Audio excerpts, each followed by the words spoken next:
magandang hapon o gabi. Ako po si RP Lazaro. Magandang hapon. Ito na naman po ang palikirong tapat, pabayarong banal, Kristiyanong manyakis na hindi umihindot at walang pahintulot.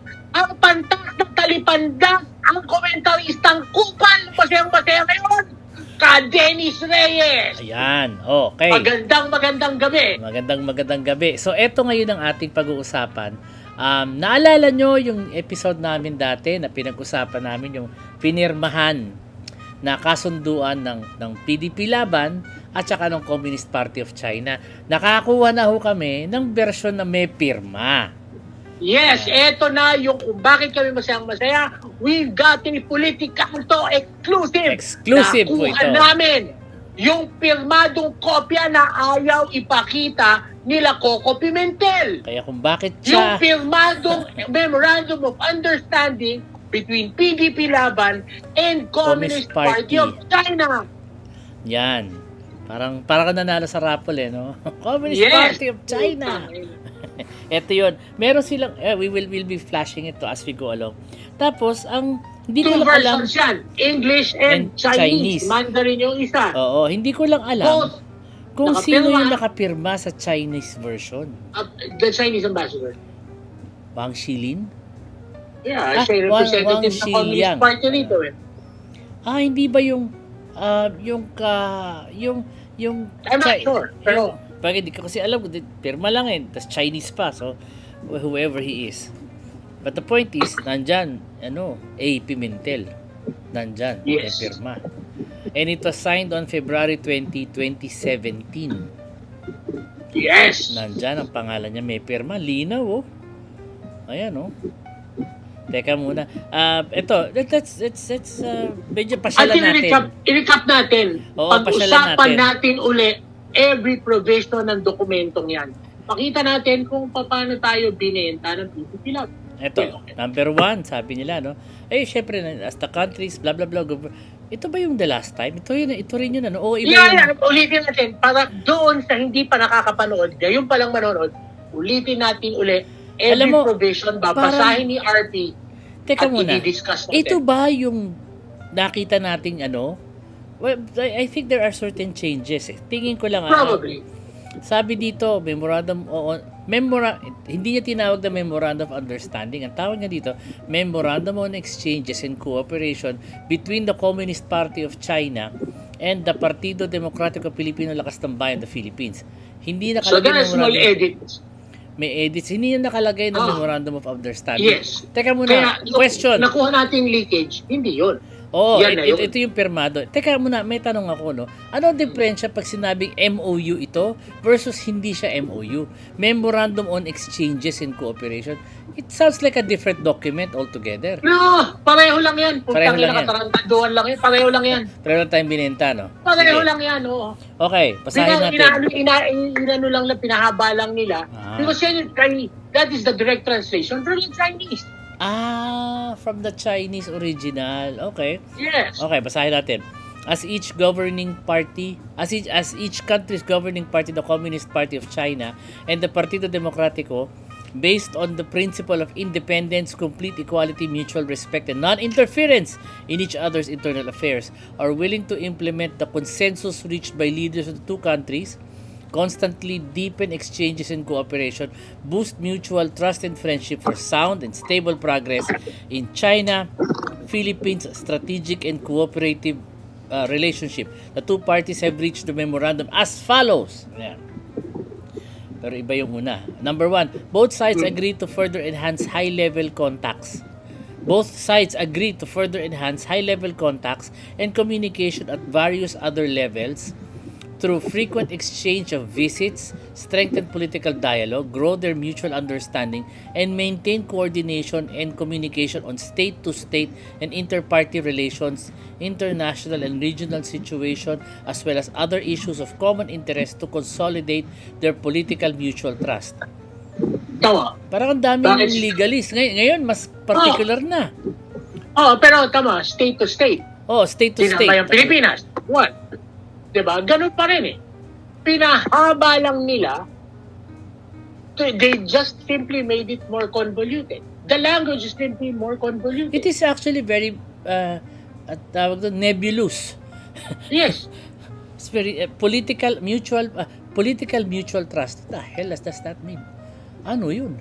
Hindi. I mean, ibig sabihin, close cooperation between Communist Party and PDP Laban. Tapos nakalagay independence, complete equality, and mutual respect, non-interference in each other's internal affairs. Anong non-interference? I don't think so. Hindi, kasi nga, okay, kailangan ilagay nila yung non-interference because yung unang leakage sa atin, kung halatang tutang-tuta. Oo nga, tutang-tuta, totoo. Diba? Oo. Tutang-tuta eh. So ngayon, kinaklarify nila, may non-interference ha. Oo. But the fact remains, they still, ako sa akin they're still cooperating with a foreign power Oo. na mananakop. Mananakop. Actually, pag nabasa mo ang original agreement between the Makapili, May yung agreement pala Makapalayang sila. Pilipino, Oh. and the Kenpeitai, the Japanese forces, parang ganyan din. Complete independence, sabi. Interesting. May template. Both sides, number 2, ayan, both sides agree to strengthen cadre training, cooperation through mutual visits of study groups, seminars, and other forms to share experience in governance capability, party organizational development, at primary level anti-corruption effort, and the building of clean government with the view of promoting the respective developments. Sandali lang. What's cadre training? Ano no? Cadre. Okay, cadre training. Oh. Is yan, yung pag tinitrain mo sa political thought, tinitrain mo sa komunismo. Eh, kahit na ako, nag-undergo niya nung 80s eh. Oh. It's political thought. Okay, tinuturo mo dyan sa cadre training is, tinuturoan mo na maging party hardliner. Ngayon, Okay. party hardliner na PDP Laban. Pero kung nagtuturo sa'yo, Communist Party, di ang natututunan mo, doktrina ng komunista. Sandali lang. Ito, I Which looked is it up. exactly what is happening ngayon, hindi ba? Yeah, I looked up cadre training. Ang sabi dito, cadre training refers to the training of a group of people often within a specific organization or context to form a core or basic unit with specialized skills and knowledge such as in the military, political, or the business setting. In the political setting, cadre training can involve developing political activists or leaders with specific skills and knowledge to advance a political agenda. Parang mo sinabing indoctrination. Parang ganun, di ba? Yes. Kaya nga, di ba, isa pang point dyan, Cadre training pa eh. gusto natin kailangan di kinabas sila, sino ang pinadala. Oo. Kasi ang alam ko, marami nagpunta doon. Marami din nagpunta dito. Yung nagpunta dito, ayaw umuwi. Pero yung mga nagpunta doon, umuwi. Yeah, yung mga pinapunta rito, di ba? Oo. O sino yung pinapunta rito? Sino yung pinapunta doon? Interesting. Would be nice to know kung sino nagpunta doon. Yes. Sino ang nagpunta doon? Yung 38 na military, nahuli na, di ba? Pinagtatanggal na. Oo, nawala na sa pwesto. Cadre trainees. Indoctrinated. Okay, number 3. Both sides agree to promote pragmatic cooperation through the channel of inter-party exchanges to build bridges for cooperation on projects between relevant departments and localities of the two countries to enrich exchanges between the two parties. That's another nebulous statement. Dahil lang, agree to promote pragmatic cooperation through the channel of inter-party exchanges to build bridges for cooperation on projects between relevant departments and localities of the two countries. Yung mga ginawa nila dito o parang Ano ba yung locality na gustong sakupin ng China? Palawan, na kanila daw. Tapos West Philippine Sea. West Philippine Sea to enrich exchanges between the two parties. Wow. Di ba? Ano ba yung mga ginagawa ng mga ano ngayon? ng mga kandidato ng PDP laban niya. Well, nandun yung salitang enrich. Ang To be that's the operative word, enrich. Enrich tinutulak, themselves. ang tinutulak nila, Chinese foreign policy. Oo, technically ganun. Kasi una muna, pumayag ka, ma-indoctrinate ka. Pagkatapos ngayon, you further a specific political agenda. Ang tanong dyan, kaninong political agenda ang fina-further mo? Yes. Di ba?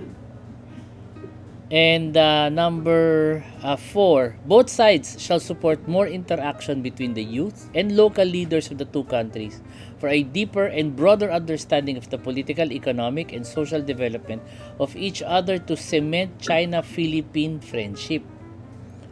Remember the Cultural Revolution? Oh, yung ginagawa nila doon, no? Yung mga bata. Diba? Na, Dati, puro bata at lokal. Yun ang pinakadelikado. Ako, for me, yan ang delikado dyan. Kasi, indoctrination ng next generation. Next generation, oo. Totoo yan. Diba? Ang next generation na wala ng independent thought. Oo. Philippines, province of China.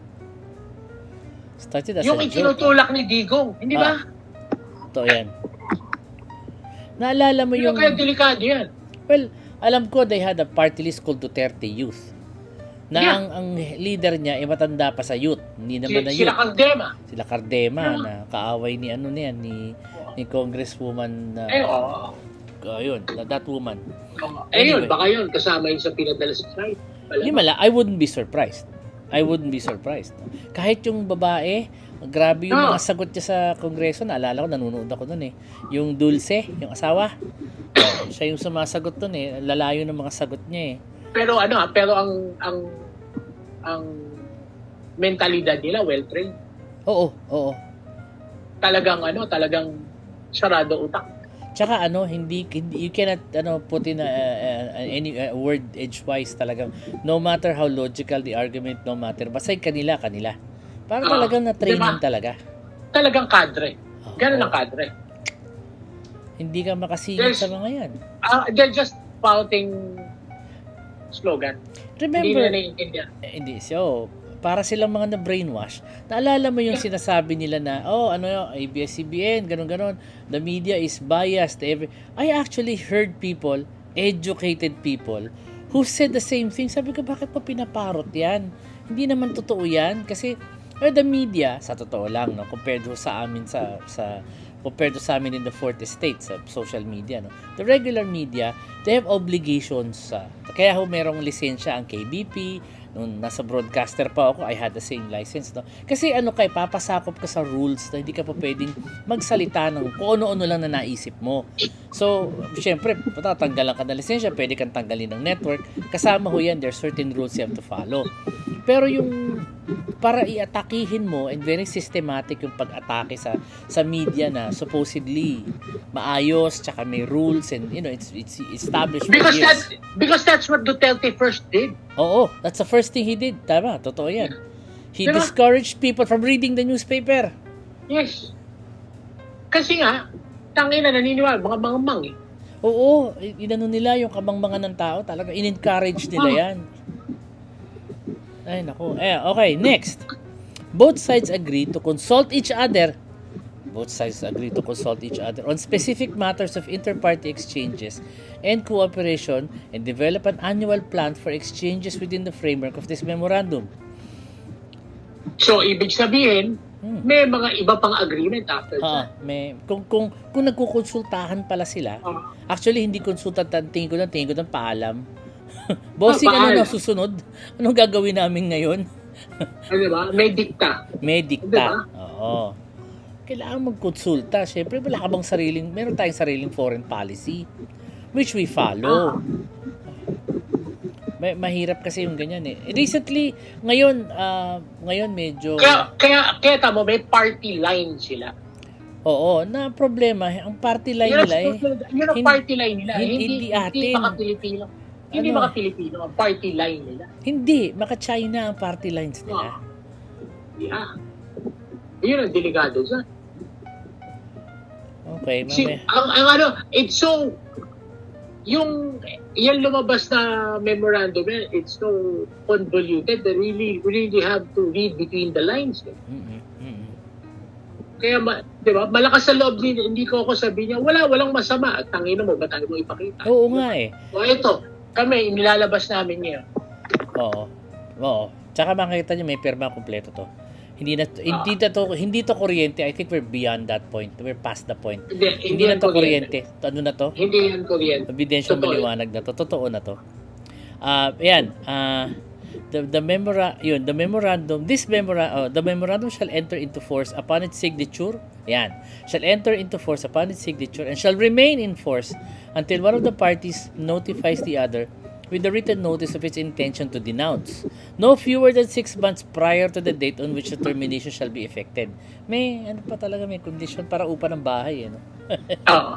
May kondisyones. The memorandum written in Chinese and English in duplicate, both texts being equally authentic, is signed in Manila, February 20, 2017. Implementation of the memorandum shall be carried out by the international departments of the two parties. May international department ng PDP laban? Sa alam ko, wala eh. Pero nagkaroon. At ang nakapirma, makikita ko ninyo, ay si Aquilina Pimentel. Ayan, pirma niyo. The Chinese signature, hindi ko alam. Ngayon, kabahagi kasi dito, kadikit nito, is a Chinese version of the text na nakapirma din si Aquilina Pimentel. Parang ang hirap. Ako kasi, I will never put my signature on text that I don't understand. Ang hirap ng ganun eh. 'Di ba? Ang hirap pumirma ng in-check tapos ano nakalagay dito? Hindi, pareho lang 'yan nung kanina. Ang hirap ng ganun, 'di ba? Kasi may Google Translate naman. Still, you cannot ipa-translate natin sa Google. Tapos pakita rin natin yung Google Translation. Okay, we encourage everybody to take a screenshot nung memorandum of understanding nila, okay, that we showed, yung may pirma. And please, again, pakikalat itong video na to. The more people who know about this, the better. Kasi sa akin lang, ito opinion ko lang para siyang malinaw na pagtatraidor sa bayan eh. Nakipagkasundo ka sa ibang bansa na parang hindi niyo naman pinablicize ito nung panahon na yun eh. Naalaman to 2022 na. Lumabas na yung newspaper articles, late na eh. At ayaw nilang ilabas ng dokumento na yan. Kaya nga tayo nakakuha exclusive eh. Oo. Pero medyo mahirap lunukin yung ginawa nila. Sa totoo lang. Tapos iboboto niyo yung ilan sila? 6, 7? Ayun. Ewan ko, tangin lang yung mga yan. Pero kakapal ng mukha at suot pa, jacket, kulay ng bandila ng Pilipinas. So, ang jacket nila. Tapos, alam nila yan. Yung kalbo, nagyayabang pa, na puta, kaya raw niya maipag-gera. Tangina mo, sakay kang jet ski. Yung jet ski na yun, marami naniwala dun eh. Kala ng tao talaga, totoo. Lalo na ng panahon ng eleksyon. Alam mo, tumatawa ang mga tao, pero naniniwala sila dun. They actually believe that. Grabe yung ginawa. Oo. Medyo. Kaya kailangan matuto na tayo ngayon. Ako, ito word per word, wala man tayong mapatunayan na mali o masama. Pero in principle, nakipagkasundo ka sa mananakop. Yeah. Exactly. Ganun kasimple. At alam mo, naging kapalit niya. Ipinatigil ang patrolya sa West Philippines. Kaya sila nakapagpatayo ng isla dun eh. Pinasura ang arbitral ruling ng UNCLOS. In the same year na nanalo tayo. Same year na nanalo. Dapat masaya tayo I'm sorry. Kahit na anong sabihin mo sa pananaw ko mga traidor sa bayan. Meron mga nagko-comment sa ating Facebook page, no? Sa facebook.com/kwentong politikanto. So makikita niyo doon. Sa Facebook page namin may mga nagko-comment doon sa baba na sinasabi nila na pro Duterte sila. Marami pang ganun. And then makikita mo bots lang mga tauhan ni and the words yung mga sundalong kanin, mga ganung salita. Talagang alam mong pinaparot lang nila ang mga salita. Sinisira si Pinoy, sinisira. Ano yun? Bots yun. Bots nga eh. So, Bots ni Malu yun. ah, Kaya natatawag na makapili eh. may software talaga siguro that does Meron. these things, no? Oo. Ano yun? AI yun. AI generated yun. Ano, Kaya hindi na ano, pinapatulan yun. ano yun? Deep, ano ba yun sa kanila? Ano yun sa China na AI? Deep, deep something? Deep Oo, pockets? parang ganun. Deep pockets? Eh, bakit? Kasi ano eh, chat GTP ang sa, ano eh, sa West eh. Ah, yung ano, may AI sila eh. Yung DeepThink. DeepSeek. DeepSeek. Oo, hindi siya, although DeepSeek also means deep pockets, pero yung kasi nakita ng mga, alam mo problema ng Pilipino historically, no? Tingnan ho ninyo yung kasaysayan ng bansa natin. Tingnan nyo lang.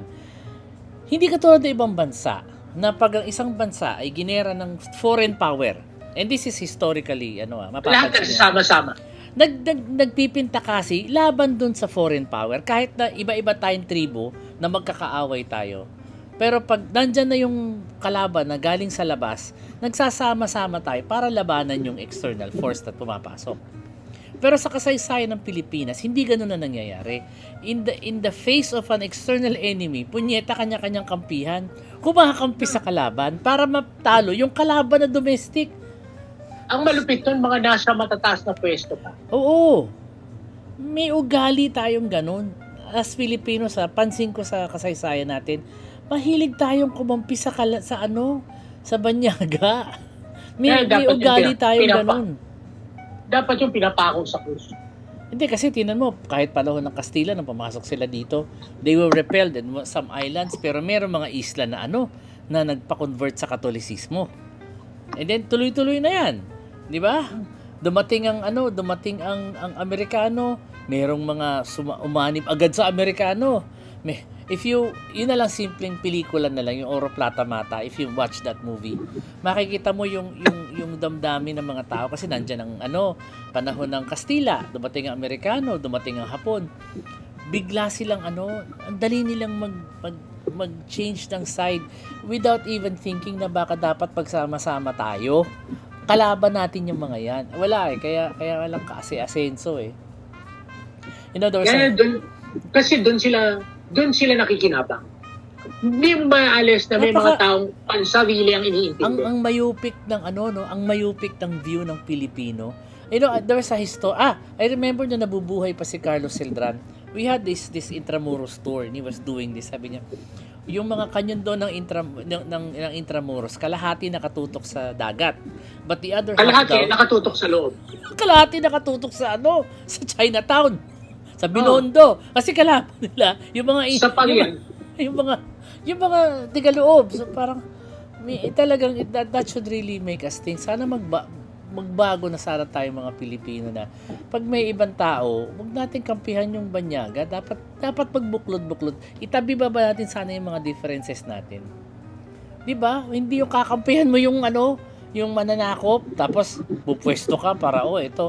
Ginagawa yan pag iba mayor. Sabi nila, ewan ko Kadens kung naniniwala ka, kung hindi daw umalis ang Amerikano noong 1992, hindi daw sana nakapasok ang China. Would you agree? Yes. Well, look, alam mo, hindsight kasi is very clear. Oo. We have a clear side. Ang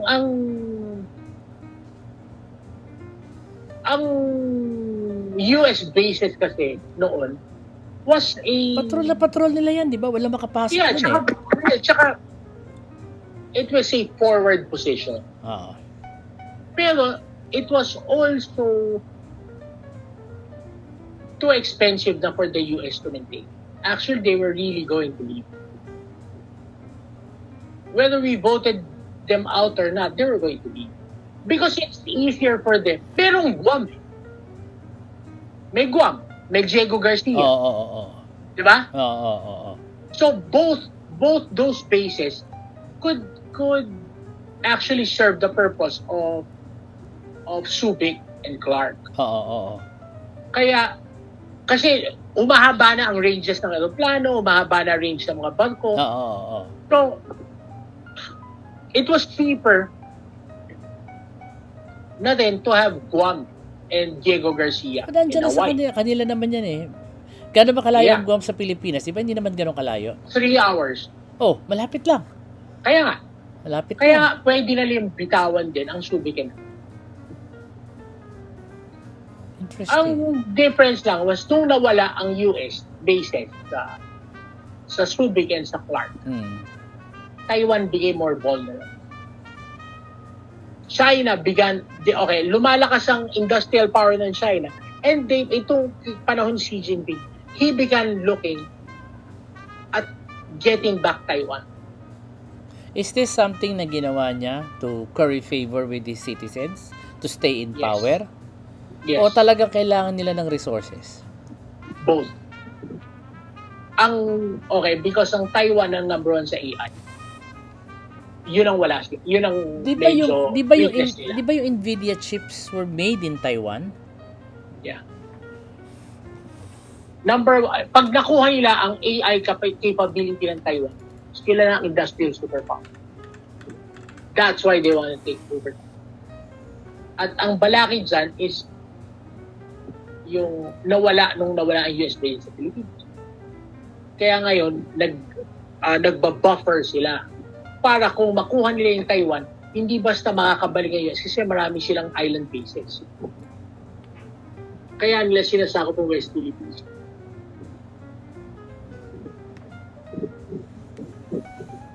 Kinukuha talaga nila, no? Wala na ba silang mga pangistang pagkain sa lugar nila? O talagang dito sila nakatingin? Nalalaman... Crisis talaga. So, krisis sila ngayon? Nagko-collapse ang financial institutions. O kasi di ba dami daw mga apartment doon na mga condo na walang bumibili? Parang gano'n na nangyayari sa atin dito eh. Yeah. Because they overextended themselves sa property market. May property glut. Supposedly it's a buyer's market pero walang bumibili. Speaking of which, naalala mo yung sinabi si Senatoriable Ronel Arambulo na mamaya maalala ko yan mamaya. I lost my train of thought but he was saying something regarding this. So mamaya paalala ko sa iyo mamaya. Well, pwede natin mag-usapan yan na para wag nating haluan ng ibang topic yung nakuha natin exclusive. Oo. And syempre, So, this is an important document. Guide this is an important document. Kalat So, po kung ninyo. maaari, ikalat nyo. Oo. Nananawagan kami, eto na, yung dokumento, actual document. We can put this here. Ito. Lalagay natin dito para makita nyo ng malinaw. And then per provision, habang binabasa ko kanina, papakita pa flash natin. Katibayan na nakipagkasundo sila sa mga mananakop. Pero wala silang ginawang illegal. On the surface, wala naman. Remember, merong kasunduan pang iba. Sinasabi dyan, nasan yun? Diba? On the surface, this document still doesn't show anything illegal. But yung mga sinasabi mo, yung mga nakakawil na Kasi ang problema is ayaw nilang ipakita. And they keep denying. What's the worst thing that can happen to them? Nakasuhan ba sila dito? I don't think Pwede ba silang kasuhan?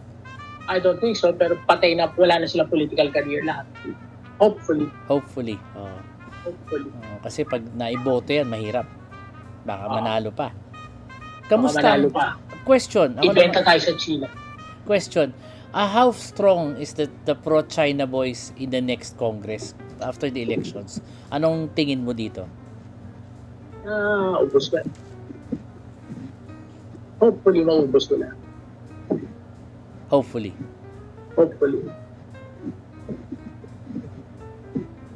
Hopefully, magising ang taong bayan. Sana. Oo.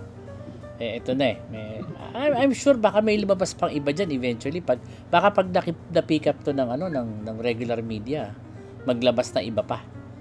Ako, I've sent this document to a few friends in media. So, baka pa lang, di ba? Could be a good way to start. Yeah, somebody should interview Coco. Oo. Dala yung document na. Banggitin yan. At tanungin siya for sure na ano ba talaga to, sir? Para masabi niya ng maayos talaga. Sige. Interesting. Okay, sige. Huling panawagan, paki-share, pakikalat uli itong video na to. Doon sa mga nag-share at nagkalat ng huling video. No? Salamat. Marami hong nanood nun. Maraming salamat. Salamat ho kasi Sana kahit yung part 2 gawin maraming nanood. Oo.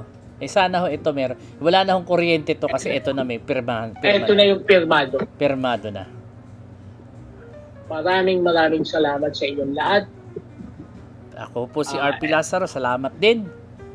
Ito po si Ka Dennis Reyes. Nagpapaalam at nagpapasalamat. Babalos. Hanggang sa susunod. Thank you.